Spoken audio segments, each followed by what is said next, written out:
પશ્ચિમની સંસ્કૃતિની અંદર ફ્રેડરિક નીત્સે, કાફકા જેવા કેટલા અસંખ્ય વિચારકોએ સ્પષ્ટ કહી દીધું, ઈશ્વર છે નહીં, છે જ નહીં. હોય તો અમારી પાસે લઈ આવો. દેખાતું તો હોવું જોઈએ ને. જે દેખાતું નથી એને મેં માનતા નથી. એ તો આઈન્સ્ટાઈને પણ કહ્યું કે એઝ એ સાયન્ટિસ્ટ મને જે દેખાય એ હું માનીશ. તમારો ઈશ્વર મને દેખાતું નથી. નીત્સે તો ત્યાં સુધી કીધું એ દેખાતું નથી, એને લઈ આવો મારી પાસે. I want to kill him, I want to murder. મારે ઈશ્વરને મારી નાખવો છે, કેમ કે ઈશ્વર મરી ગયો જ છે. આ ઈશ્વર મરી ગયો છે.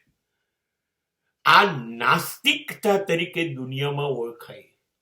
પણ આ એક અદ્ભુત વિચારસરણી હતી, અંધશ્રદ્ધામાંથી બહાર લાવવાની.